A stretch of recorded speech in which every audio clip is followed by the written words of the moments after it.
We went on nature walks, we even did the big slide at the playground, and we even cheers. February was a big month. Hello everyone, Michael here with Corsi's Travel, and I'm going to go over our February recap of our 1,000 hours outside. If you missed the first video, I'll link it in the description below and it'll be up top now explaining what we're doing. But let's go through some positives, some negatives, a tip, and then finally at the end, I'll give you all the totals. First, let's start with a positive. We had some weeks where we got 5 hours and even up to 7 hours. That might not sound like a lot, but in winter up here in Wisconsin, we were calling that a win. And there was even a day where after the workday was done, say around 4 o'clock, we went outside, we ran around the yard for a little bit, played some soccer, played some frisbee. I don't know what kind of activities we did, but then we also even grilled. And I guess looking forward, as the days get longer, you're gonna be able to go outside for a couple hours, make dinner, even eat outside, and then you might even have time to do an activity outside. So you could get your target hours just after work. I do want to touch on a negative quick, and that is, it is February. It is still in the winter, January and February, and then on the back end of this, November and December, we did know we're gonna be tough months. It's just kind of a fact that we're having to deal with. It's nothing to do with having the wrong gear. We have plenty of coats, hats, mittens, snowsuits, snow pants, anything like that. We have all the correct gear, it's just that sometimes it doesn't work. In the dead of winter, the days are short, you don't really want to bundle up and go outside after work when it's already getting dark. That's what happens. It sounds like a negative, but we've kind of come to that realization, but that's okay. Because we know in these summer months coming up here soon, even hopefully in March, we're gonna start getting a lot more time outside. And that leads us into my tip for the month.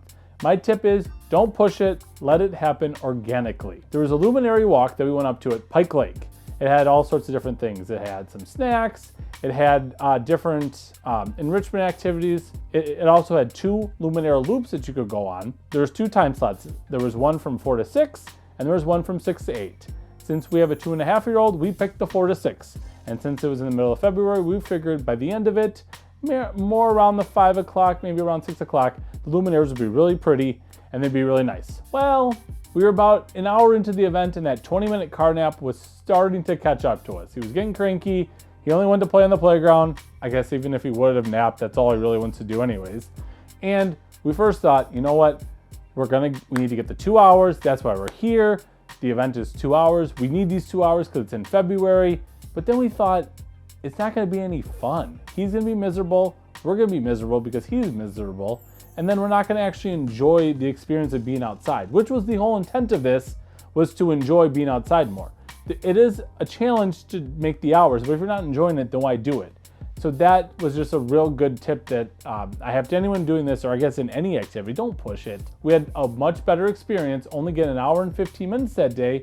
We were able to go out to a nice family dinner, and we had a positive memory of the whole event. Now let's get into the stats for the month. This month, we got a total of 25 hours and 45 minutes outside, and that breaks down to about 0.89 hours a day, which is less than last month, and it's a little bit shy of 1 hour a day. On this pace, between January and February, we're gonna get 346 hours. The target numbers, if you're wondering, come out to about 3 hours a day, 20 hours a week, and 83 hours a month. Again, some months have different, but if you just take 1,000 divided by 12, it's 83. That's the target hours, and that's where we're at. We're moving into spring, we're moving into warmer weather, and like I said, longer days are coming. If you haven't subscribed yet, I would really encourage you to subscribe. I do short form videos every week, recapping our week's hours on YouTube Shorts, as well as on TikTok. That's all I got for you. We'll see ya at the end of March. Enjoy your adventure.